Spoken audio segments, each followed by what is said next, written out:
No, I think we should just wing it, see how it goes. See how this goes. We're all just standing here looking at each other like, You? Oh, no, sorry, go ahead. No, you. That's like the perfect intro right there, just four of us.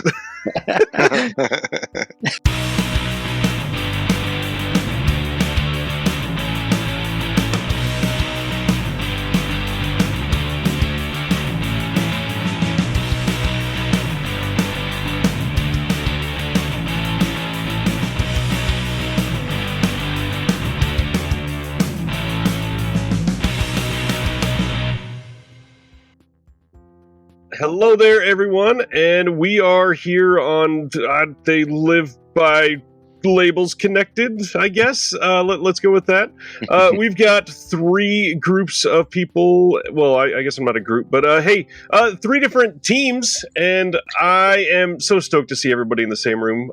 We got Chris from They Live by Film on the bottom. We got Zach from They Live by Film right next to him. Steven and Andrew from Chasing Labels, and me from the Disconnected. Ryan, I was going to say you're two people. You're two people. I mean, I'm tall enough to be two. That's what I'm saying. You're big. You're a big guy. You're two. Yeah, there's your mama joke in there somewhere. Like, your podcast's so fat, it's a whole community. Something like that. Yeah. So the three groups here have kind of been spending the last couple of years doing industry interviews, whether it be with filmmakers or boutique label individuals or artists, contributors, commentators, and 1,900 other titles that we've all probably tossed around just willy-nilly. And we thought we'd come around and have a discussion to see how that's gone and just share some experiences. Because I don't know about you guys, I get a lot of questions about, like, how did you get this person? Or what were they like off camera? Or I still say the funniest thing I've ever been told. Somebody noticed I had, this was last year sometime, like 1,120 subscribers on YouTube. They were like, are you going to quit your job soon? Because you're getting paid to do this full time, right? Only. What about you guys? Anybody thinking that you're making bank off of this yet? No, no.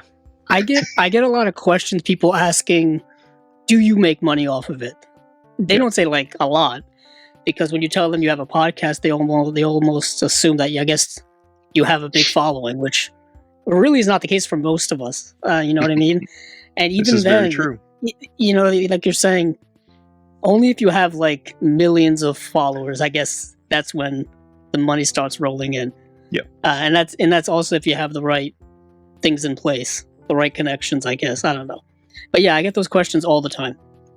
And it's like, it's a little awkward because it's like, no, not really. I'm just doing this for the thrill. Yeah. The love of the movies, really. Yeah.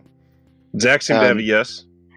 Oh yeah, I'm making a ton of money off this. No, see, I actually, my advantage here is, Chris does all the interviews for the most part. Adam does all the editing. I just got to show up to the studio like every other week, and that's where mine comes in.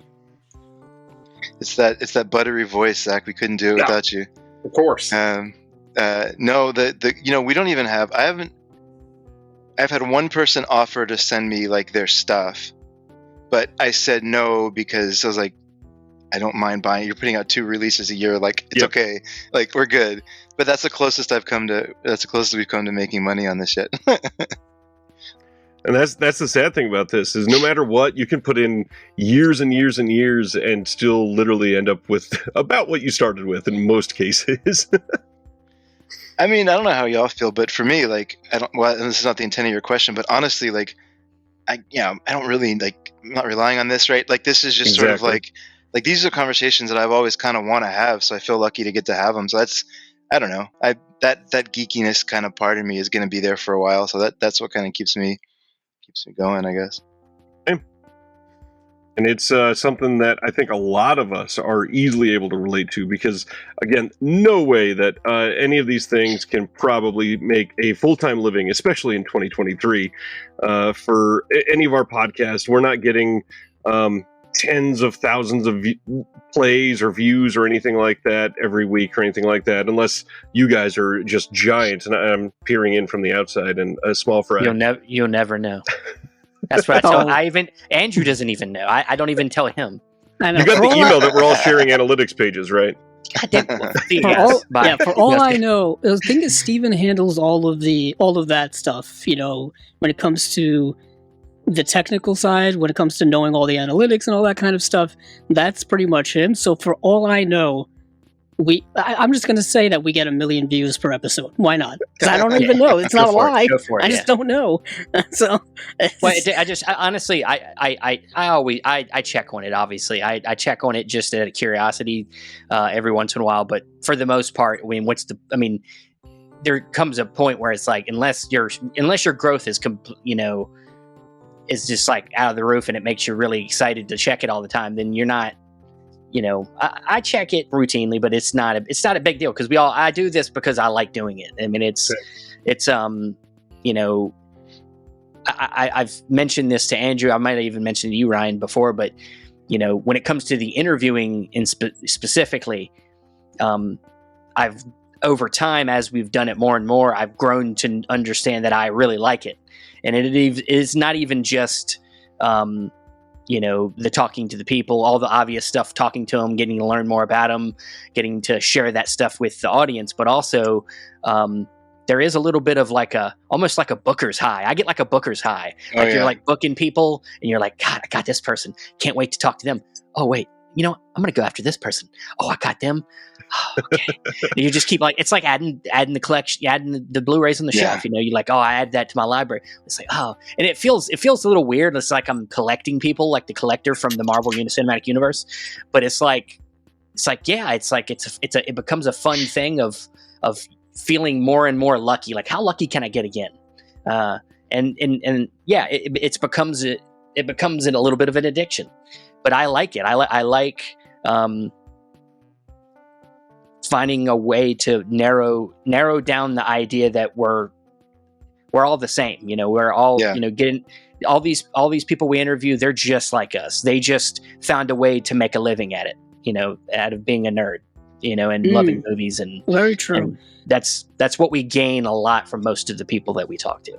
Very true. Even I would say that's the case for even people you wouldn't think. Come from very humble beginnings, but everybody kind of starts out baseline movie fan. You know what I mean? Like, that's the gestation of it all. And then, of course, everyone takes their own path to get to where they want to be. But it all starts out with that love of movies, love of collecting, love of physical media, all that kind of stuff. And we've learned that a lot of us all have the same start, whether it be with VHS, laser discs, et cetera, et cetera. It all seems to start at that young age. It's very true. And I think the way that all three of our joined teams have kind of humanized a lot of these labels has meant, even just to me, just to listen to the stories all three of us have gotten, it's been real big to understand that these are, it's cliche to say, but they're people just like us, just to see how, oh yeah, I can see why they chose that and they went down this path. Yeah, that makes perfect sense. That I can tell how they got there, and I could have seen myself doing that, and it just didn't happen that way. So, but you said, Steven, you said, totally by the way, Ryan, but so you said that they make a living off it. And the thing that I think is super interesting is not all of them. Right? Like I just was talking to somebody, I just found out, and apologies if y'all have had this person on and I just missed it, but I haven't been able to get Decanologue on the line. And that's still true, but I found out who he was, and he has a full-time job at Kino. Yeah. And he's super busy at Kino, and just it may take months to schedule, just in the sense of he has a full-time job, and but if you just look in the outside, the cover art, the films, the extras, everything going into Decanologue, you would just assume that it's like a machine. It's just somebody who's passionate about this, right, and kind of making some extra money on it. Anyways, I was I'm surprised how many times that's kind of happened as we've had these conversations about it's like a side gig. Well, a lot of them, I remember when we talked to, I think it was the second time we talked to Deaf Crocodile. Mm-hmm. And one of the things that I thought was, says a lot about how passionate they are about this when they put their Kickstarter up for Solomon King was, we're doing this whether or not we make a dime off the Kickstarter.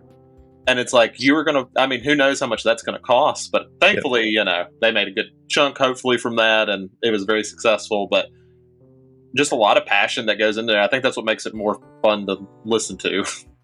Yeah. That's true. And then a lot of these contributors, just to back up what Chris said, I've had some of them off mic, share that they've got literally like 12 part-time jobs worth of things that they're doing. And it's crazy, first of all, that they can manage all that, and that some of these projects take months and months that they're working on before they get any sort of income from it. And most of them are like, working on books and pitching film ideas and stuff all at the same time. And it's sad, first of all, that they can't make a living off the arts like that, but also kind of inspiring in an odd, manifest destiny sort of way that they're able to do this, and just you can tell that they love what they do. Speaking of that, okay, so one of the things you brought up, we were going to talk about stories. Can you tell any stories about Big Mike and Arnie behind the scenes, Ryan? Because I kind of said this today online. I know you saw the comment, but those guys just seem like a freaking blast. But they're doing so much. Like, they're constantly busy and like 100 things. The biggest thing with that story is I've been trying to schedule with them probably about 5 weeks straight, and Mike is so kind of frenetic with how he responds to things. It is, we're going to do this on Monday. I'll get back to you. And then Saturday rolls around. I'm messaging him, nothing. Sunday, nothing. And then a couple days later, he's like, all right, this coming Monday, I swear, we're going to be able to get this done. And that happened, 3 weeks in a row, and find out he's just like film set to film set, going throughout multiple countries over there, and it's not always reliable data. There's all kinds of reasons. But when I finally was able to sit them down, I think we scheduled, because they were both in Hong Kong, I think we scheduled very, very late, like 10 p.m. here in the Midwest, and I slept in a little bit that day, knowing I may be up just a little bit late, and we started recording right around 10, like right on time. And about 45 minutes later, one of them said, we should probably actually like start the interview, because we had not actually said let's go or had an intro or anything like that. We just sat there just conversing for 45 minutes, and then we recorded for like another hour and a half. And after we were done, gave an outro, they sat there for another half hour. It was like 1:45 in the morning before I actually was like, okay, I got to work in like 4 hours. Time to go upstairs. That was, they are crazy, just hilarious stories. Wild that, they've got an answer for every major director, it seems like, for the last 30 years over there, that I've been in his house on his couch, and I saw his brother drop a pizza or whatever. It's like, what are you talking about? How do you have all of these people just in your Rolodex? Yeah. No, totally. What I mean, everybody else, do you remember your first interviews? That was one of my first questions.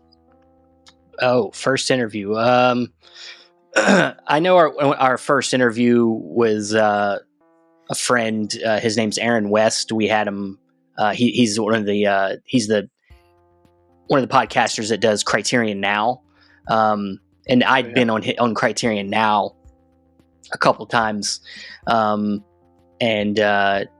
We'd already started doing our other iteration of the show, Cinema Discovery Project, before. It was just one of them things that when we were first starting to do interviews, it was not trying to be too ambitious. I didn't really know how I was going to get anybody yet. I didn't know who I was going to go after necessarily yet. But so I just started with people I knew, and I started with some of my friends, some of my podcasters, and he was knowledgeable film person, and he was great. He also gracious enough to let us share our podcast on the Criterion Now group page and things like that sometimes. So It was one of them things where we just that was the easy place to start, and then slowly from there, after the first couple guests, I started. I think somebody in one of the groups had pointed out Andrew Furtado to me from Severin.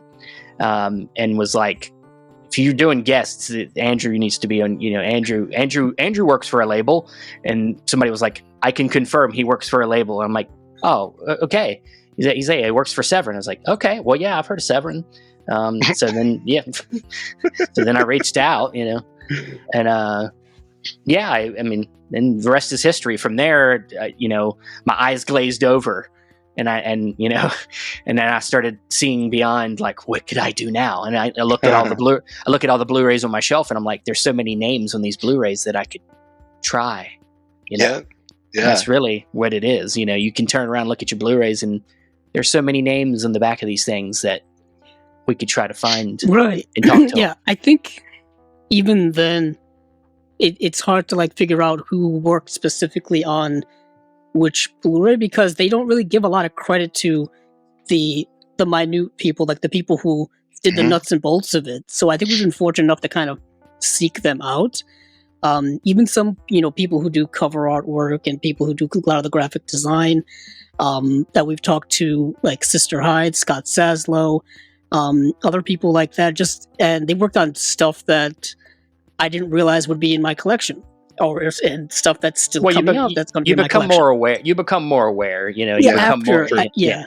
You know, a lot of it is social media, you know, scavenging. Really, you just kind of, you know, it's Right. kind of like a spider web. Like you latch onto one, and then, you know, chances are they follow these other people, and you just start following them, whether it's Twitter, Instagram, Facebook to a certain extent. But it's really kind of some of the other places where you kind of find them a lot. I mean, we had a lot of early on guests. Like I said, Andrew Furtado we've had on 4 times, and I'm pretty sure he'll be on again. Like that, yeah. It turns out, I think I've said this on our podcast, he and I grew up in the same state. So cool. there was a lot of camaraderie there when it came to, like, you know, certain staples of the state in which we grew up in. We may have even graduated high school in the same year, for all we know, just different parts of the state. So it was just like a lot of things like that. Turns out we ended up shopping at one of the same stores for movies back in the day, and didn't know that. And then we've been very fortunate to, I guess, meet up with a lot of people I never thought we would be able to meet, or I never thought I would be able to meet, just in general. I know Stephen always brings this up. For me, it's Eddie Muller from TCM. That's the one that when Stephen told me that, I almost fainted, I guess. He didn't answer me for a few minutes. Yeah, and because I was like, are you sure this is real? Are you sure he knows what show this is? I thought he passed out. I feel like he would be a busy guy. You know what I mean? Like, I feel like that would be somebody who would be too busy guest on podcasts, at least for, you know, for just to like volunteer, really. But it turns out, you know, with this Film Noir Foundation, that they collaborate a lot with Flickr Alley and other places to put out Blu-rays of movies that have never seen the light of day, you know. And that was a big guest for me, just personal guest, because I've been watching TCM for many years, and of course Film Noir has always been a big thing for me. So yeah, that was a big, just popped right in my head instantly. That's a forever memory, like memories that are etched in your head. That was a big one for me. But I know Stephen remembers these a lot better than I do. No, I don't. That's why I leave. I tried to compliment you, but that's why I leave a list in our group of every guest we've ever had, and so I can go back. I may or may not be looking at that list right now because I can't keep track of everybody. This is where Chris's eyes glaze over, because he's been trying to have Furtado on there for months at this point, and, I wasn't going to say it. We still haven't got there. I'm saying it to Rib Furtado, because we talked today, and I'm still trying to get him on. He's just been incredibly busy. Severin is doing stupid things behind the scenes right now. They're doing a lot, like way more than they've ever done. They already talked where they got like 5 box sets coming out this year. So it's like awesome. January. Yeah. I mean, it's only January. Yeah. No. Jack, do you mind if I tell the story of our first one? Oh, go for it. Yeah, go for it. just because I don't know how much you know about this. I don't know. I mean, it's not like super dramatic, but I don't know if I've told this story. So if you imagine, I'm going to use this is the label, right? So Deaf Crocodile. But I'm just going to use this as a visual. So I live here in downtown Austin, and the place where I used to work was here. Okay, that's relevant for the story. So I used to live next door to work. So I get on the line with Deaf Crocodile with Dennis and Craig. First one, we met through Reddit. I noticed that Craig was active on Reddit, and I was like, any chance you want to do a podcast? He was like, sure. And I was like, okay. We have like 4 episodes and we're super small. But he was like, let's do it. And then he didn't tell me he was going to invite Dennis. So I found out like a day before. I started Googling and I was like, shit. He's like a real, like that guy is going to be on the show. So then I'm like researching his whole history, trying to sound like whatever, somewhat capable of having this interview. We get on here, my Wi-Fi goes down, and I'm like emailing them. So sorry, y'all. Literally like 3 minutes. Just wait. I'm sprinting. I have to wait for the elevator, go down 12 floors. I sprint around the block, go into the building, wait, I have to go up 8 floors. It's like the longest elevator rides in my life. Get in, get on the internet. I'm like 7-8 minutes late, which looking back, I mean, they're super chill, but it was the first one, right? So I'm like, get on. They couldn't be nicer. Just winds up telling stories and saving me because I have no idea how to interview. And Dennis is just like full Dennis, and Craig gets in a few words here and there. And it was like just an awesome interview, and like I got over, and I was just like, oh, okay. Like, I don't know. Yeah, so that was like, I'll never forget that one for sure. Dennis can talk for sure. He is a hard one to wrangle in sometimes, and it's nice to interview him when he has a heart out, because like, all right, I won't have to stop him. He's watching the clock. That's true. But his stories are amazing. Like he always the last time he was on, he's like, "You want to hear a Werner Herzog story?" Yeah, sure. That sounds awesome. Who says no to that? Yeah, exactly. That's one thing I think I've discovered a lot is a lot of the people in this business or around the business are a lot of talkers, a lot of people that like to just talk about the passion of whatever it is. Like I could probably name 4 or 5 that we've interviewed that you can't get them to stop. And I know, Ryan, one of them, definitely Brad Henderson is one of them. He does talk, but it's all good. It's all good stuff. It is all good stuff, but it's like, dude, it's just like, it's the dam is broke, and you're trying to stop the water, and it's like, I just let it go. I just let them talk as much as they want. No, I mean, that's the point. You set them up, and then you just let them go, and that's the good thing. But there's been a few. There's like another one that comes to mind is and this one is a little bit weirder, is Matt Patterson from Warner. He used to be Warner Archive employee, and he's a little bit on the weird side too. But you let him go, he just starts talking, and it can get a little bit like, like it goes in. He starts going in different directions. You almost lose focus of what we're talking about, so you have to really listen. A lot of them can do that, but then sometimes they'll bring it back. You know what I mean? Like they'll work it back in, and it's just great conversations. For me, a lot of really like an early eye opener one for me was Justin Beam from Reverend Entertainment, who does a lot of special features for way more releases than I thought I had of his.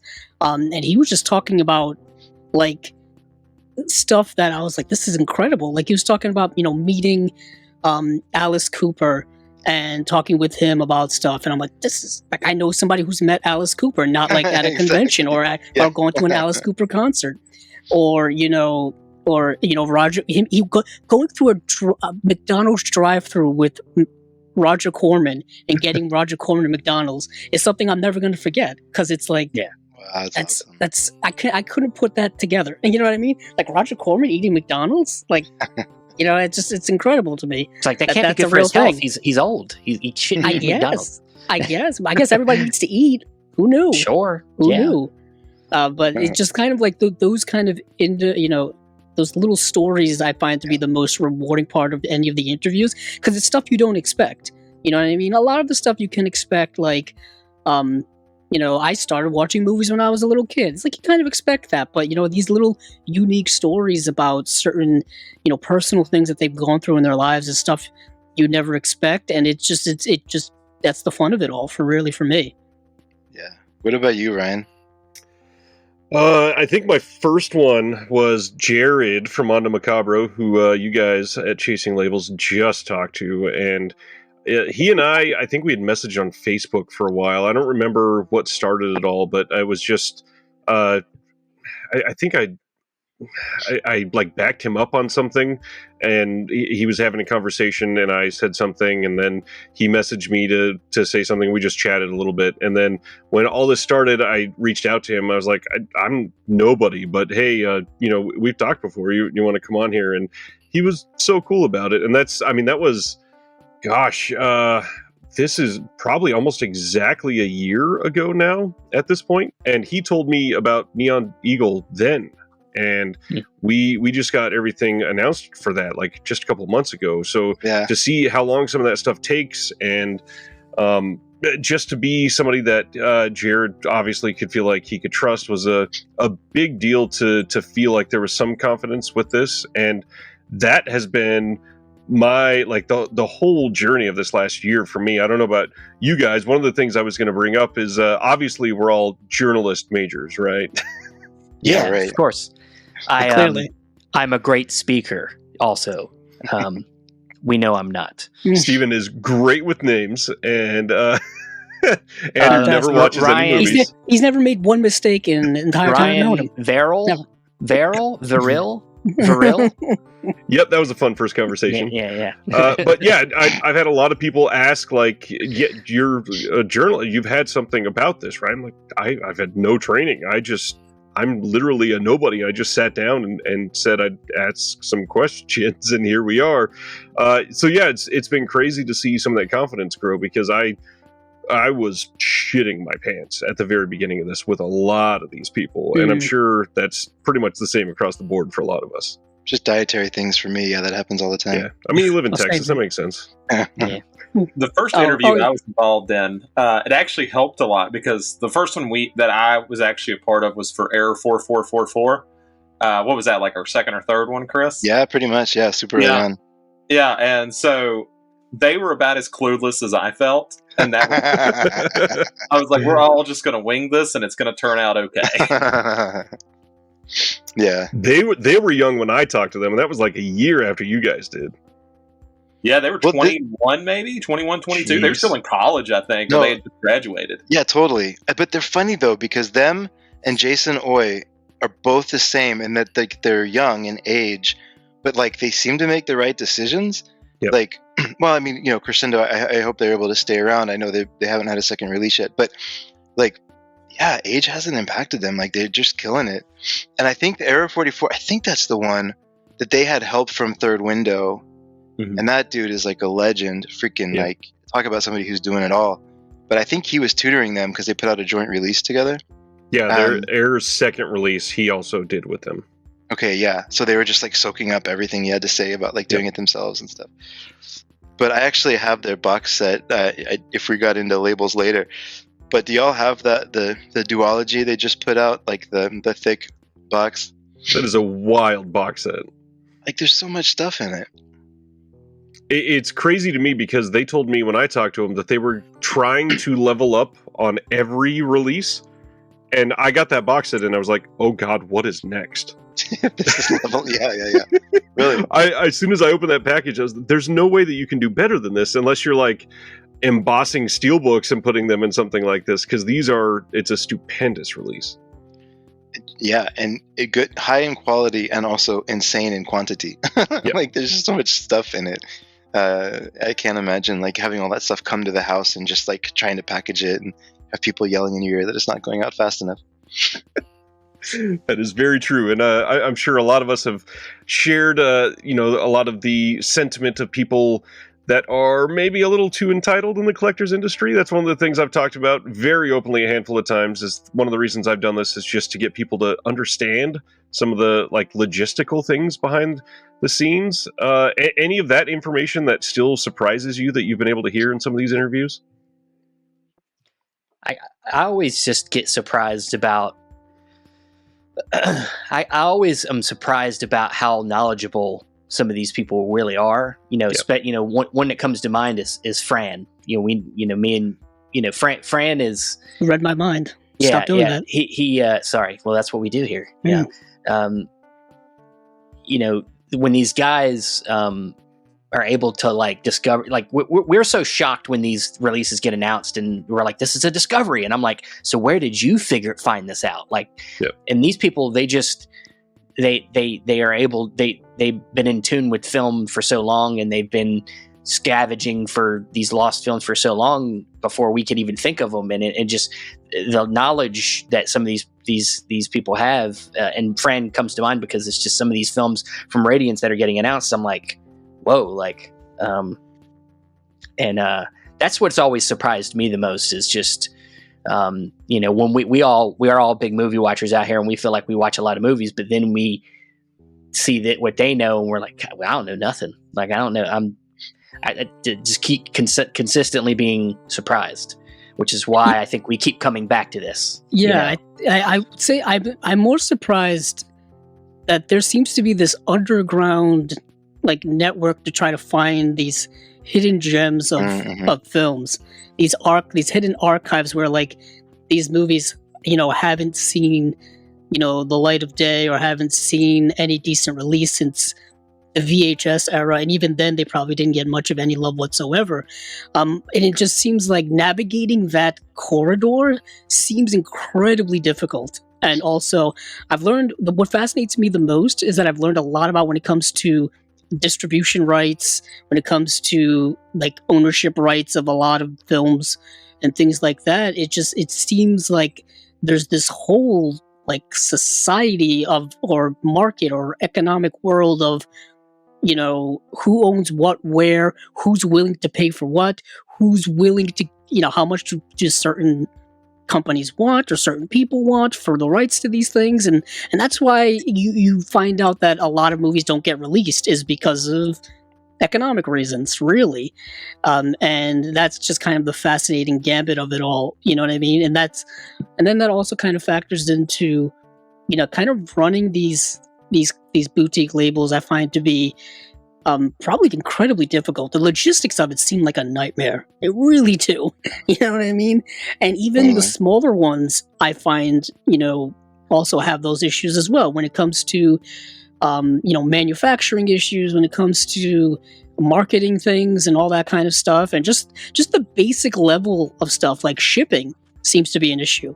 I mean, recently, just, as of last week or two, if you've been trying to buy things from the UK and you're outside of the country, you can't really get it through their Royal Mail. You've got to figure out some other way to do it. I just had like a package lost for like the first time, I think, ever from the UK, and it just never showed up. And I was like, yeah, it's probably lost. And because of all this, there it goes. So that's something they have to navigate as well, because a lot of these companies are getting international now, and I'm pretty sure that's a whole other can of worms too. So you learn that there's so much logistics to it. That's why when there's an issue with the boutique label or something like that, I don't really get up in arms like a lot of other people do on certain forums and stuff. And it's like, as long as they figure it out and fix the situation, I don't have a lot of issue with it. You know what I mean? As long as they don't zavvy me. Yeah, which is issue. Take your money and then never give you anything that you paid for. Or they send it to you in boxes that are like already half destroyed. You know what I mean? Like, that's an issue. But I mean, from the company themselves, if there's something like an issue like that, hopefully they'll fix it. We all have horror stories about shipping. We all some of us buy from Amazon. We know how bad this is. So bad. But I know it's like, I think a lot of us like to joke about stuff. And like, I always talk about Severin, their site crashing every November. That's just, it's clockwork. You don't really get upset about it. But then you get online and you're like, oh, people are actually upset about this. It's like, it's been 4 or 5 years, guys. You know how this works. Like, you'll be fine. They had a did you order that last sale? I did. I was very proud. They fixed it. Like, it was fine. It was fine. I don't know if it was Shopify or what, but they fixed it. Yeah. Ryan, the thing that jumps out to your question is, I would never want to be Jesse or Mike from Grindhouse Video, or Mark from Orbit. From Orbit. Yeah, that's right. I couldn't get paid enough to have that job. Yeah. That's the one that jumps out to me the most. I've had one individual that I've known for a handful of years that just messaged me in the last couple months and was like, hey, I'm thinking of opening an online storefront for physical media in the US, and shared this really niche aspect that he wanted to do. And I was like, I love it, but just fair warning, people are assholes. And that's a big part of this. And the biggest thing is I'm still enamored with how kind literally everyone at all of these labels, all of the contributors have been. that was obviously we can't name any names, and we wouldn't. But does anybody have any like bad experiences? Anything terrible that's happened with interviews, or people, canceling or rescheduling 15 times, or telling you not to put something out afterwards, or anything crazy? Yes, I have one. Not bad, but not to have one that said we did an interview once, and it actually kind of goes into your last one about how hard these things are to go in. So to keep this as vague as possible, they essentially talked about like this regional crime syndicate that owned the rights to these films, and they went into it like really in depth, and then by the end of it, they were like, "Hey, can you cut that out?" And we're like, "Yeah, sure." That cannot air. Like, yeah, sure. I've had one of those things too, where I asked a question, they were like, maybe we don't want that in the public view, so let's get that out of there, because it was speculation about certain thing that's very government related. So yes. No, I wish I could say this name. Oh, I'm trying to think if there's any way I can say it without saying it. It doesn't matter. Somebody who's super into like the hardcore exploitation world. This is a funny story of like, in terms of like a label owner. Couldn't track him down. Emailed. Finally, I got an email back from his assistant who said, just call him. Like, he doesn't really respond to email or text. Just call him. He's probably available now. So I called him. He picked up. We talked for a minute. It was his birthday. And I was like, sorry to bug you on your birthday. He's like, no, it's fine. Nice enough guy, but within a 20-minute conversation, it went from, can you do an interview with us? He's like, yeah, of course. Like, do you want to do it now? And I was like, oh, sorry, I'm like on the road. Like, and he's like, okay, well, let's do it, whatever. But then he started talking about his relationship to Satan and his relationship to then coming out of that and being a Christian who's speaking against Satan and writing a book about that experience and having this like transcendental thing. And I was like, maybe I'm not going to be in a rush to call you back. And so we haven't had him as a guest yet. And maybe one day I will when I'm ready for it. But I feel like there's another level of like interview skill to be able to navigate some of that. Although just let me do it. I think it'll be fun. Yeah, okay, perfect. Yeah, Zach, I'll just put you on it. Funny enough, after you said that, I went, oh yeah, I know who that is. If it's the same person, I got the contact number and I texted him, and he was like, yeah, so I moved. I'm not in the Midwest anymore. I'm on the West Coast, and I'm completely a night person. So anytime, middle of the night, it's fine. I'm like, that's okay, thank you. And just can't do it. I've gotten up super early to talk to people from Australia and stayed up late, but a 1 o'clock in the morning type of conversation about Satan does not necessarily thrill me at this point. Why don't you want to do it, Ryan? Just do it, Ryan. Wouldst thou like to live deliciously? There's nothing wrong with it, Ryan. Just go to the darkness. Now I kind of want to do it. Yeah. Well, yeah, I have to throw this to Steven because I haven't had a bad experience with anyone, or even a weird experience. Not necessarily. No, not really. I don't think we've had any like real like weird conversations. There's been some reschedules, things like that happen. We've had, and this is kind of a side to this kind of question, but like, I'm sure we've all had technical issues, and we've had one really bad one with one of our biggest guests I think we could have ever had, which was with Blue Underground's Bill Lustig. We had him on. Yeah, we've talked about it, so it's not a yeah. We've talked about it multiple times, but we had a technical issue where we ended up losing that whole conversation. So and even getting him was one of them kind of surprise things. It was like I reached out to Blue Underground, they got back to me, and I was like, "Oh, cool." It's like the person that I was talking with, I was like, "Hey, I'll talk. I'd be great. I'd be excited to talk with you." And he's like, "Oh yeah, I'll see if Bill's available." I'm like, "Wait, Bill Lustig?" Yeah, Bill. Yeah. So it was one of them things where I didn't even try to go after Bill Lustig, but then he was like, "Here's Bill Lustig," and I was like, "Cool, awesome." And so that was the horror. One of our only horror story. There's other than it's the only episode we've ever lost tech wise. Completely. I could say horror story recently of losing my computer and then having to do 3 podcasts on my cell phone. sucked. And plan an award show at the same time. And start planning this award show thingy that we were doing. That was rough. That sucked for a little bit, but when it came to the recording of the shows, that's the only time we've ever lost something or where the audio is compromised in any big way. But yeah, sometimes you get glitchy stuff like internet issues and things like that, but nothing bad. But I was gonna say, anybody else have any like horror stories of behind the scenes kind of tech issues? I had when I had Sean Baker, I had nothing for a good 5 minutes. We were going back and forth, couldn't hear him, could barely see him, and then he came back. He's like, "Yeah, we just had to turn on the Wi-Fi. I'm good," and tried to edit it together a little seamlessly, and it was fine. And then just kind of tried to take off to where we were, but then everything was more comfortable because it was like, "Oh yeah, this is just two dudes. Yeah, that makes sense." So it was good after that. He's a great interview.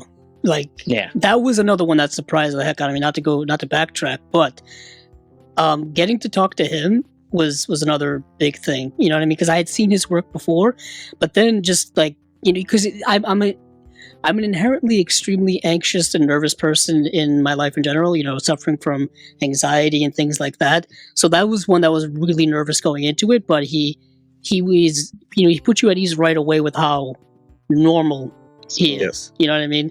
Also, I didn't realize how big of a collector he was and how big of a movie fan he was.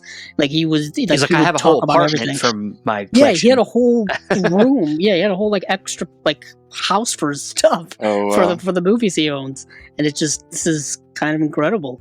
But that was a great conversation. That was another big highlight for me personally. I flaunted that too. I told everybody, just to. Why not? I started talking to him right after Radiance got announced, and when he said, "Yeah, I signed up for that 3-year deal," immediately, and I was like, "Oh, okay, you are one of us, absolutely. That's amazing." That's awesome. That sold out surprisingly quickly, though. Yeah, I did not see a lot of people just lock in for 3-year commitments. It's the Fran effect. It's the Fran effect. I can't even I don't have that. I don't have that type of commitment. Stuff. You know what I mean? 3 years is a long time. Other topic. That's a whole other topic. Yeah, a whole other topic, I guess. I'm loyal, but I'm not that loyal, I guess. Zach, any of your guests that you're still like, oh my God, how did I talk to this person? I would say for me personally, it was Daisuke, because I know you've had issues getting him. Yeah. I don't even know how, Chris, you swung that one, but that one was a lot of fun. Honestly, that one was more fun off the record, because after we had done recording, he wanted to just talk to me about Big Trouble in Little China for 45 minutes, and I was like, okay, yeah, I wish we had recorded that, but that's awesome. Nice. Yeah, I can't get him to answer an email. I've known Daisuke since he started his YouTube channel. I was there at the birth. He was actually on the Criterion Now show with me. We actually both went on that show because we both entered a contest to do a song for a Criterion Barnes & Noble sale. So you can find the song that I wrote and performed. It's awesome. About the 2018 Criterion Barnes & Noble sale, and we both won, and we both came onto the show to talk about it and talk about releases and stuff. And so he was on that episode with me, and so we've conversed many times about trying to do a show, and I can't even get him, and I've known him for years. I can't even get him on because he's so busy. He literally does. He's doing a lot more live streams now. He's doing I can't. I started conversations with him 5 times about getting him on, and he's one of them guys that will answer you once and then he won't answer you again. And also, it's his celebrity. I love him to death. I love him to death, though. Is this celebrity that's taken off? Because now he's posting it seems like a TV show or and then he also is just doing random celebrity impressions, which is kind of funny. But I love it. Yeah. No, it's great. It's I don't know. He's got a whole kind of persona thing going on there now. So I wonder if maybe his celebrity's taking another level up or something. I don't know. It started with the glasses. Once he got recognized for them glasses, and then it became part of his logo, his intro, and it's is Daisuke anymore? I don't know. He might have transformed, but no, he's very committed to that channel, and he does a great job. And Maybe one day. One day I'll get him on. Ryan will get him on. We'll get there, Ryan. We'll get him. If we can get Sean Baker, and we can get Dice K. He'll answer me one day. I'll keep sending you Dice K. I'll keep sending you messages. This is how I feel about Andrew Furtado, though. I see him pop up on shows, and I'm like, you do shows, like we are show. So like, I guess we all have we all have the one that we're like trying to get. Is there any? So we haven't, like, the big ones for us. Bill Lustig would be like a dream of mine. That's amazing. I have to go. But you said it's not. It didn't actually air because you lost the footage. It was like a power. It was one of them things where it was like, at the time I was using Zoom, and it was like an internet connection thing, and it kept showing that the recording was live, that it was happening, but it wasn't. The connection was lost, and it never was recording. And, so it was a good interview, though. I could say that. I mean, I'm thinking one day I'll just reach back out. Maybe he'll forget that he did the first one, and then we could just do it again. Just gaslight, like, dude, you never did an interview with us. What are you talking about? Yeah, I know. That doesn't exist. There's no paper trail. I mean, it's been a year, and I'm going to give it a little bit longer, but I'm going to try them again. Well, yeah, and it was to coincide with a release. Yeah, a release. Yeah, was it for? What was the release, Steven? Uncle Sam and Uncle Sam. Yes. Yeah. It was for the 4K release of Uncle Sam, which was his last movies to put on Blue Underground. At this which point. we talked a lot about his career, which was really fascinating to me because I think I had marathon like all of his stuff right before that interview as well, just to get prepared, and it was just really fascinating. Yeah, that's another thing we should talk about. How do you guys get prepared? How do you guys get prepared for your interviews? That journalism stuff's got to kick in. Yeah, I guess. Go ahead, Zach. I said the same way I got prepared for this one. I saw, I got 5 minutes. Let me put on a shirt real quick and get up here. I'm glad I'm not the only one who changes their clothes sometimes now to do the video stuff. Because it's like, I want to make myself at least look relatively presentable on screen. As for preparation for me, Steven and I are rather opposites for the most part. He doesn't know what he's talking about. He doesn't know what I do. True, I don't know what I'm talking about. So I try to BS my way through life. But I don't like to prepare a lot because I like the conversations to kind of go where they're going to go naturally. You know what I mean? I don't have a list of questions. I don't have an agenda going in. Like I will, in my head, play out some things I want to say, some things maybe I want to ask just in general, but not really anything concrete. And I just feel like I don't want them to feel like I'm grilling them, like in like a press interview or something, because it's not a press interview. You know what I mean? It's about anything really they want to talk about, whether it is movies or whether going off on a tangent about something else. You know what I mean? I don't want to restrict them to. Yeah, could be. Be. If they can work it into the conversation, could be. But I know Steven, I know you're a little bit more prepared than I am sometimes. Or maybe at least early on. Sometimes it's like Zach here, where I literally, there's been times where like I'm like something's going on before the podcast and before the interview, and I'm like rushing to get down here, and I'm coming in flustered. And that's when I feel like the interviews don't always go as well. Like, not that I think any of our interviews have been necessarily bad, but like, they go best when my mind is in the right place. Yeah. And sometimes I get down starting the interview and I'm like in the wrong place, and it didn't always start out great. Yeah, the mental preparation just to be in the mood to talk to somebody for an hour and a half. In depth about anything, or even not in depth about anything, is I think it's half the battle, really. But I think sometimes you just don't feel like it. To be honest, I think the key. And I would say for this whole thing, and it's what I've learned over doing many of these, is that really the key for me is listening. Like you have to listen. If you're not listening to them, there's no way this is going to go well, because like I think we've all are saying, we don't really prepare. I mean, like we prepare, but we're not writing down a lot of questions. We might have certain ones, but for the most part, it's if you're listening and you're going off of, you're letting them lead you.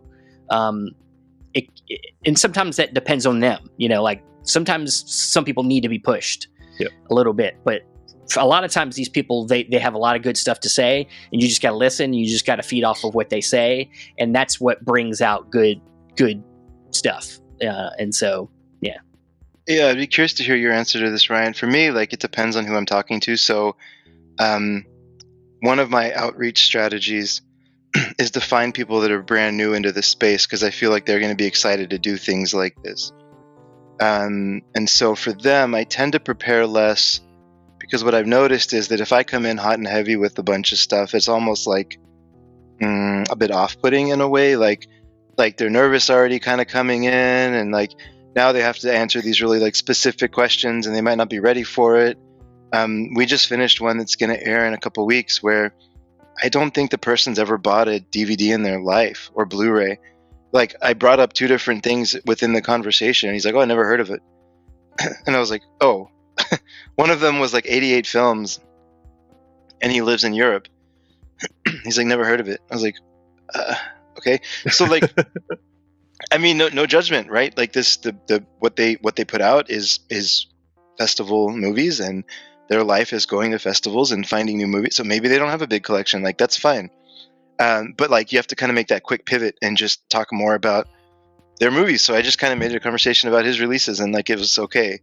That was not how I wanted to prepare for that going in. But, but then for the ones like when we had Indicator on, I prepared a lot for that, because I don't know, like, it's just, there's going to be more interest around that episode. And like, right. I don't want to ask like a dumb question. I still wanted up, asking 3 or 4 dumb questions, but like, I was trying to not have them all be dumb questions, so I think it just depends. It's not a dumb question. I don't think there's a dumb question. I think, everybody's listening. There's always going to be somebody that's hearing you talk to these people for the first time, and maybe they don't know anything about these people. And so it's, it's always good, even if they're questions that are softballs, that are easy ones. It's all good to, any question that you can get something at, that's helping them be able to express something about what they do is a good thing. So like we said at the beginning, we're not journalists here. We're not, we're not professionals. Anybody that, of course, everybody's going to judge us that way. There are probably, a lot of people sitting at home watching our interviews like, stupid question, like, what a dumb idiot. Why would he say that? I would have asked him this. Why didn't he ask him this? That's Zach. Probably he always texts me like, you're an idiot. I get texts from Steven during the interview sometimes, because I rely on Steven to kind of get things moving. So sometimes I have to let him know that he's involved. So I have to be like, I have to text me like, jump in anytime now. Well, then it's also like, when do you jump in? Do you wait for them to be done, or do they say something that I can ask them about this now? That is, but I don't want to cut them thing. off to sound rude, like I'm doing now with Steven. No. We're this is what we do. But it is the tough thing with me and Andrew. Me and Andrew do interviews together, so there is this like thing where it's like, if we're both involved in doing the interview, we both have to feel it. We want to make sure we both are giving each other time to talk to that person, but we're also not trying to like, bog down our guest. Obviously, we want him to talk as much as possible. So sometimes there's a balance problem there, and if there's a critic on us more than anything, it's me. I criticize us on our interview skills more than anything, and I have to every once in a while I have to remind Andrew and myself that the things that we're doing that we need to work on. Whether it's like popping in on talking over each other a little bit, things like that, because we get excited and we like want to talk about, you want to get a point in. And, that's one of the tough things for me is sometimes when you're listening to a guest and you're listening to them and they keep talking and they keep talking. And then there's a point you want to say, you want to bring up something, but then they keep talking and you're like, I'm going to fucking forget this thing I want to say,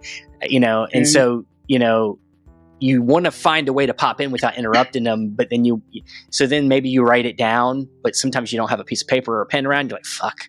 And then you like cut your finger and you start writing in blood. And then you're like, shit, I'm bleeding now. And then like, don't get it on the keys. And then you have to stop the podcast because you passed that enough. But it's one of them things. It's tough. It's not always easy, especially with me and him doing it. And, but it's, we're not professionals. Let's just I'm just saying, we do our best. It's a lot of improvisation, really. Oh, yes. You're kind of just making this up as you go along to take the Indiana Jones method. At least that's the way I kind of roll with things. Nice. And I think we always, we start with the easy softball question of like, where did your love of movie start? That's how we always start it, to ice break it, and then it goes from there. Work your way up to like, how did you get from there to here? You know what I mean? Like, what avenues did you take? And then sometimes that journey just goes in directions you didn't expect. You know, when we talked with recently we talked with Tony Stella, who does a lot of fantastic artwork. Why are you telling people about Tony Stella? We haven't announced that yet. That's all right. No, we announced it. No, we haven't. We haven't announced it. Well, guess what? That's an exclusive then. Tony Stella, who we talked to. Thing is, that's also the one thing is that Steven does all the booking, and then all the setup of like where this is going to go. But Tony Stella was someone we got to talk to, and his life is fascinating in terms of how he came to movies and how his life, progressed to where he is now. You're just talking about all kinds of things. So that's a sneak preview, I guess, for anyone listening who also listens to Chasing Labels. I'm going to be like one of the guests. Here, edit this shit out. Don't edit it out. Don't listen to him. He's already all I'm feeling is jealousy. I need a Steven to be able to handle everything for me. That'd be wonderful. I thought about... To be honest, I'm glad he does. I thought about stopping podcasts and just booking for people. I'll just do that. It's a lot less stressful. You're the booker. But Ryan, I mean, what are some of the... what would you say are some of your kind of strategies when it comes to interviewing? Well, first, I didn't want to say it in the moment, but as a two hosts talking over each other thing, just funny observation with They Live by Film. I think there's been probably 3 times I'll be about 12 minutes into a conversation and all of a sudden go, "Oh, Zach's there." Because it's his first time saying something in that episode. Yep. Preparation wise, I've pissed a couple people off when I've answered this question before because I mostly don't do anything. I try to just keep my finger on the pulse throughout the rest of the week and have that knowledge just build up. And then when I come to a conversation, I've got 9 different spider webs of information that I can travel down certain strands and try to string some conversations together. I think I've had 3 conversations that I've done some sort of outline for. One of them was because they literally asked for an outline for the entire thing, and I was like, I've never had this before, but sure, yeah, I will absolutely give you one. Another one, they asked for a sampling. I think the exact verbiage was, I would like a sampling of all of your questions. And I was so confused by sampling and all at the same time. And then I think it was the very first time that I wrote out an actual plan was when I had Sam Deegan, and she is in this space. It's kind of rare to be able to have a lot of time with females that are able to speak on these things, or somebody of a different race sometimes. And it was, I believe, the first female guest that I had on the channel. And it completely bungled everything because the day that I was able to get a response from her was the day that Roe v. Wade was appealed. And we were talking about some things, and I said, you deal a lot with protest cinema. I feel like we would be kind of kicking ourselves if we didn't talk about this in some way, see how it's referenced in film, and just see how, the arts might respond to something like this. And so just to make sure that we didn't go into any sort of offensive categories or do anything to not appeal to the widest audiences, I set up just, hey, let's do these 5 things, transition this way, and just see where the conversations take us within that framework. And I think it helped quite a bit for that one, because it felt, there was a little more gravitas with that conversation. It felt a little more important, so it was nice to have that skeleton. But yeah, most of the time, even with somebody like Sean Baker, I think I had 2 thoughts of, yeah, I definitely want to hit on this. But other than that, I just kind of want to see how he is as a person, and we'll see what happens. I'm going to call BS because you had a whole week of mental health talks. There's no way that just happened. I will happily share that it 100% did. Wow. Really? The crazy thing is all 3 of those conversations were recorded 3 months ahead of time. And they all just fell into place. I had one conversation where I asked Heather Drain, hey, do you have something that you don't get an opportunity to discuss a lot that you might want to talk about during our conversation? And she brought up gatekeeping because it was something that she had seen a lot that week. And then the very first time that I spoke with Kat Ellinger, after we turned off the recording, we started talking about ADHD for some reason. And I shared, hey, I just got diagnosed literally like 3 months before we were talking, and she was like, oh, no way, I'd love to talk about this, let's talk about this again sometime. And I shared I've got kids with special needs, and so did she, and so we just eventually scheduled it, and I had it in the hopper ready to go. And then I was on another conversation on another channel, and Celeste saw my conversation and reached out and said, hey, I like how you talked about dealing with trauma with this. And I was like, wait a minute, this is kind of perfect. Let's just put them all together. And yeah, it worked out wonderfully. Okay, then I stand corrected. It was awesome. Yeah, he's lying. He's so lying. No, I'm just kidding. No, but them conversations are great. I brought it up when I was talking to Celeste when we had it on recently. I told her thought them conversations were fantastic. Yeah, I mean, yeah, these interviews can really naturally bring out some just really, especially, somebody like Kat, who's just got so much, she's got so many opinions on so many, subjects. And, it's just, she's got such a great mind. You got it. All three of them did great. It was just all three brought something different that made me think about something different about my own mental state, in some way. So yeah, great stuff, man. I appreciate that. I genuinely think that might be the three things I've been most proud of on the channel. It's not something that's a normal answer. It's not something that is even something most people would want to watch, I'm sure. But I think that there's a lot in those that I will be able to go back to eventually and discover something about myself with it too. But that leads to the next question. For each of your shows, what are you guys most proud of? Like, what is the one conversation where you're very, something about that conversation that you're like, wow, like this actually was a very impressive thing, and I'm definitely proud to be a part of it. God damn it. That's a tough question. It's tough. I'm happy to go first if y'all are thinking. Go for it. Yeah, please. I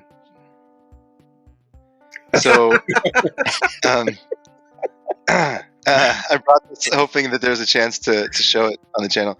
So I had I don't know if proud of is the best word, but I had AGFA is in Austin where I live, and I was excited to get those guys on. And it just so happened, I don't know if I'd love to hear if this happens to y'all too, because it hasn't happened a lot, but it was one of those conversations where every insight and every question was like simpatico. And it was just like we were on the same wavelength, and I was just like, hell yeah, at the end of the interview. And so that was probably one of the ones where I don't know if proud is like the right word for bad pussy, but right. I'll stick with it.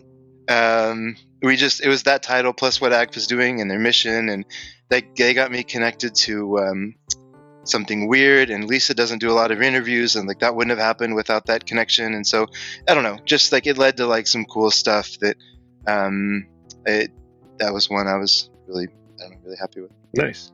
It was a great conversation too. Thanks. Oh, it's tough, man. I think it's also tough to always, we do this we do so many interviews that it's hard to sometimes focus in on one particular one that I feel really proud. I mean, that they're just all of them. I feel like there's something typically that I really like. I mean, like as Andrew already spoiled, Tony Stella's interview, I think everybody's going to really enjoy. I think his all the things he had to say in that interview were just amazing. His but one that comes to mind, Myra E. Gates was one I really loved doing. She's we're big film noir fans, and she's a film noir expert, and we had her on in last November, and she was just so fantastic. Just a really, personable person, easy to talk to. Even though we weren't even able to see her, because I don't know about you guys. Some people don't want to be seen on camera. We've and that's part of the reason we didn't really do video for a while until recently. But some people request not to be on camera, and she was one that we just talked to, and just talking to her, just getting her audio. I felt really connected with our conversation, and thought we all had a good thing going, and it was all natural, and that was a good one. That was a good one. That was a big personal one for me, because I had been a big fan of her, or still am, for many, many years. Probably for a decade, really. Someone I had followed on social media, read her work, all that kind of stuff, and just been a big fan. So that was a big one. But I'm going to put one here for me that I thought was really kind of an important one, was Adam Perrone, from the director of Indigenous programming at the Sundance Institute. Oh, cool. Specifically because we got to talk a bit about Indigenous people representation in film, where it's been, or lack thereof, really, and where it is now.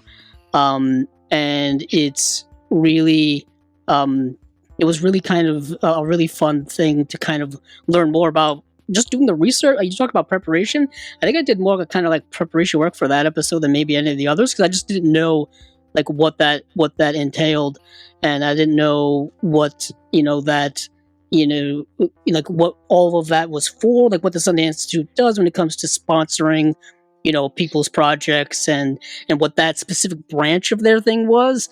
And then talking with him about just a lot of that was fascinating to me, and all the stuff that he was into. Cool. He also got to go into the Criterion Closet like months later. So I was like, hey, I know somebody who's actually been in the Criterion Closet, which is really awesome to me. Yeah. Have y'all ever had Criterion on? That's the lost whale, or whatever the hell you want to call it. That's the Moby Dick. The white whale. Yeah. The white whale. The lost whale. Yeah, they haven't been able to. They haven't responded to us yet either. I don't think there is that person. I think there's just one big giant head. Yep. It's just like one giant capital C. It's just you. It's like the fucking wizard, and you pull it's just a big C. You're like, this is weird. Just a big ass. It's like the Wizard of Oz. Behind the curtain, there's a giant head, but there's one mysterious person behind the curtain.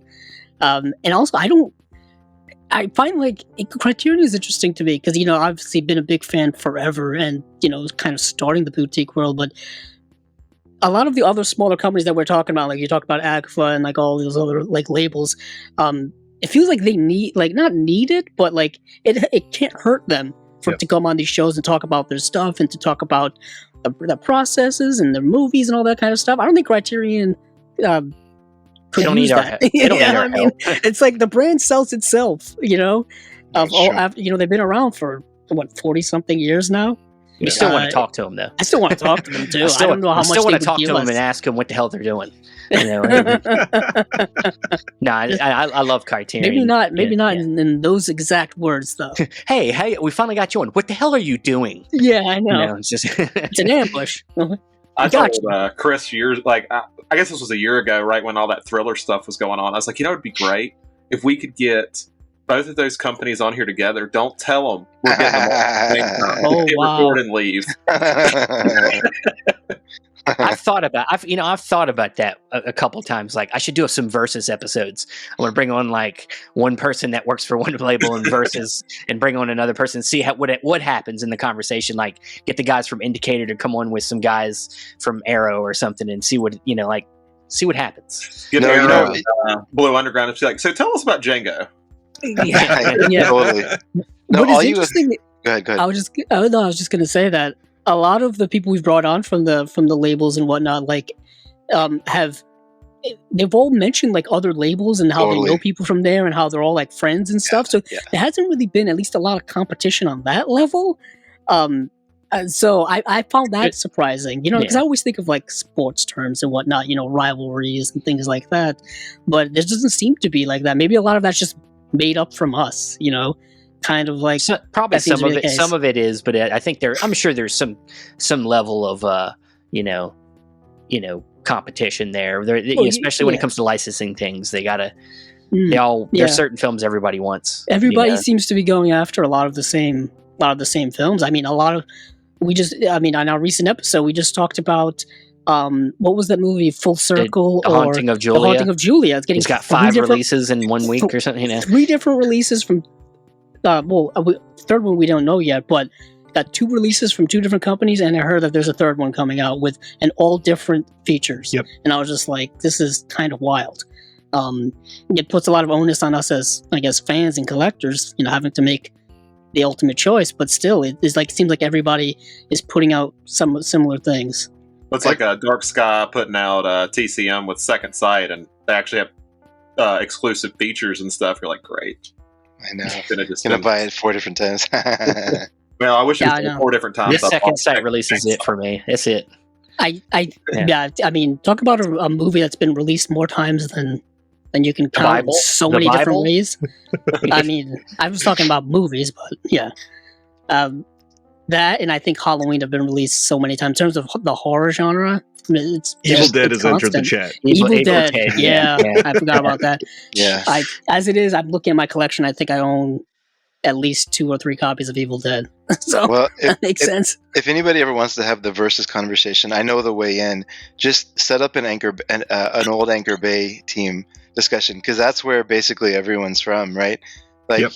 Just set up an old Anchor Bay reunion, and you can have everybody on. Essentially, that's where we buy from now. That's how I'll get Bill Lustig back. I'll be like, Bill, Bill, you want to do a versus episode? Like, what? What are you talking about versus? I know. By the way, our special guest here is David Gregory. Whoa! Fight it out. Fight it out for supremacy. Sounds like we're doing Celebrity Deathmatch or something, where they're all going to be claymation, nice versions. Sit them down in front of a plate of progressively hotter wings. And have them tell stories about them. I was thinking of American Gladiators when they're on like that bridge and they're fighting with the things. The giant back Q-tip. in the day. Any final questions as we wrap up? Anything anybody wanted to hear just from everybody else's experiences? What is I'm curious to hear from y'all. Is there a label that you feel compelled to promote just personally? Like, you love it regardless of the personality behind it, but like you just feel like that's your spirit animal?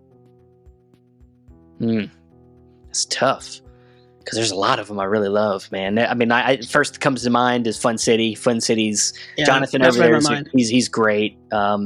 And he's one of the guys. He's one of the interviews. There's a great one right there. Every time Jonathan, we talk to him, he's just so game, and so he so much appreciates, the love. Like he wants to do it as much as he can. He's one of the great ones. Fun City's one of them. I would say. I'd say Indicator's another one. I really love them guys. They're really good to us too, and their releases are they fit into my need for discovery, everything that they're putting out, and they're one of the labels other than Criterion that got me really hooked, and so I always feel good about talking to them guys. They're always and promoting them, and I'd say them too. Fun City and Indicator. I think one of my answers is going to align with Chris's. I'd say Air 4444 is one. Just two young people that I could see if I had a couple different connections, I would have done every single thing that they were doing and tried to go down a similar route. And then Mondo Macabro is a big one for me. I still don't understand how they are so underrated in so many people's minds, and I think it's because literally everything that they put out is a discovery for 95% of the population, so it's tough, and I get that, but the hard part is every single release is so high quality, it's hard to argue with. Once you do one and you go, well, damn, I love their curation, so now I know I'm probably gonna love them all. Oh, and then I guess Jesse, I'll throw in Cauldron as well, which made Neon Eagle perfect as just the combination of Mondo Macabro and Neon and Cauldron. Jesse is a wonderful person, and I feel so bad for, like you mentioned earlier, he and Mike and Mark and all the complaints that they have to deal with. Some of the horror stories that I'm not sure if you guys have gotten them as well, but some of the stuff that they're told just through email because somebody thinks that they're anonymous, they are treated like absolute garbage a lot of the time. Yeah, it's terrible. Andrew or Zach, what do y'all think? Yeah, I'll say that's all. I'm kind of surprised people are going at them. It's like a lot of that stuff is out of their control. You know what I mean? I don't want to go off on a tangent. That's what I do. But I'll just say like a lot of like their issues are probably out of their control. So I don't know why you go after them. But anywho, for me, like Steven said, I would definitely say Fun City. Like just the quality of their releases are so great. The artwork's beautiful. The slipcovers are great. I'm a big slipcover guy, so that kind of fills my need. Having to track them down after they go out of print so quickly is a tough thing to do.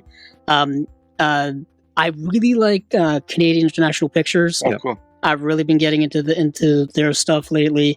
I think a lot of it had to do with when we had them on. They really gelled well with us and then with the program and all that kind of stuff, and the work they're doing I find to be unique, to kind of just focus on kind of, I would say, lost or underappreciated or just forgotten Canadian films, like specifically go after Canadian films. It makes their pool a lot smaller, but it also they were able to pluck out some gems. I really enjoyed their stuff. So those two are kind of the major ones, but everybody's doing such different things. Second Sight, I'm incredibly impressed with, because the amount of effort and the amount of just work they're putting into some of their deluxe limited editions is unreal, really.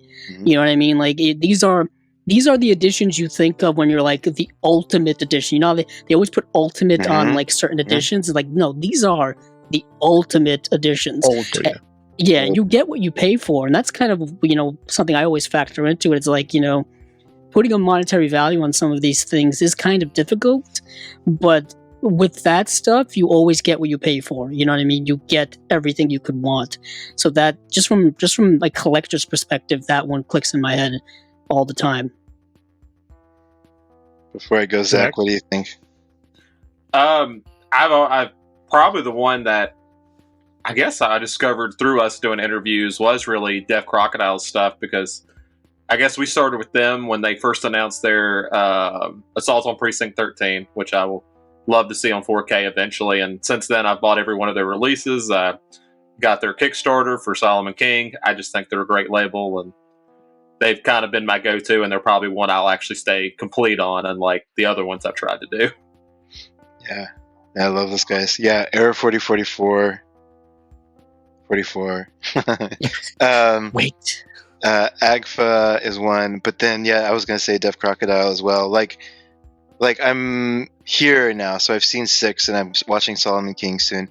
And like they have this way of bringing international films in, but it's not like overly kind of difficult, pretentious, like hard to watch movies. Like they find these incredibly accessible, super interesting films. Like, I don't mean to put y'all on the spot, but have y'all seen Zero Grad yet?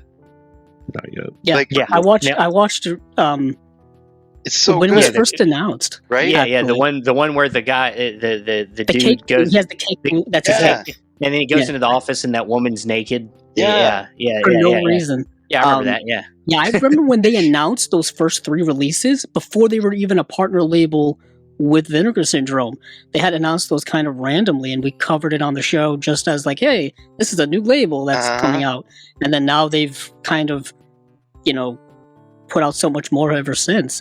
It was like Zero Grad, the Russian folklore film. Yeah, Ilya Muromets. And then there was a third film that I can't remember now, but that was one of their first 3 releases. And I think it's cool. It's a cool movie. Yeah, the work they're doing is really fantastic. So anyways, a lot of those partner labels kind of cropping up and doing some of the best work, I think, in the boutique realm. Yeah. I mean, there's always something there that surprises me every single month, where I'm like, where did this movie come from? Who's putting this out? a lot of that seems to be happening all the time now, which makes it really exciting to kind of discover these new things. Yeah, now Vinegar Syndrome Labs, they can do it too if they want to. Them or one of their 314 partner labels. Oh my gosh. Yeah. I'm hoping for a 315 because that's a more better round number, like Ryan. Indeed. So. I like pi. That's why I went to 314. Oh, nice. shit. Well, never mind. Sorry, my bad. 3.14. The funny thing is I don't even love pi. All right. So we named a bunch of labels that we like to support. The biggest thing I'll say, everybody support these guys. The main thing that I have always gone to these two shows for is that you both seem to ask the questions that I would want to ask these people. And that's what drew me to these shows in the first place. I genuinely love all four of you. You guys are amazing. And maybe we can do this again another year. This has been pretty fun. We love you too, Ryan. Thank you for bringing us together. Imagine if he just cut it off right there. I love you, Ryan. I love you, Ryan. Love you guys. That's it. I'm totally for February. Yeah. No, yeah. I think this would be nice to, maybe make it either a year or 6 months, whatever you want to make it. Like we can come back and reevaluate or just have another open discussion that see where it goes. Yeah, let's do it. Cool. Thanks everybody for watching and listening. And anything else? Anybody have any shout outs or teases they want to give? No. No, I'm just kidding. I thought you were going to say something relevant. I know, right? That's why I did you were going to tease at least something coming up. I don't know what we got. Check out everybody here's podcasts.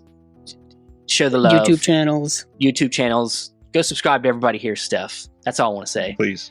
And there's a lot of other people doing great work. People that we know. Just do it. Just go watch it. We're not journalists, but we're passionate. And hey, keep on watching the movies. No, I'm just kidding. I know. We're not on the shit. We're not on chasing labels. You can't set it up like that and not have me slam dunk it in. Sorry, Andrew. All right, I'm going to press the button. Thank you, everybody. Have a good night.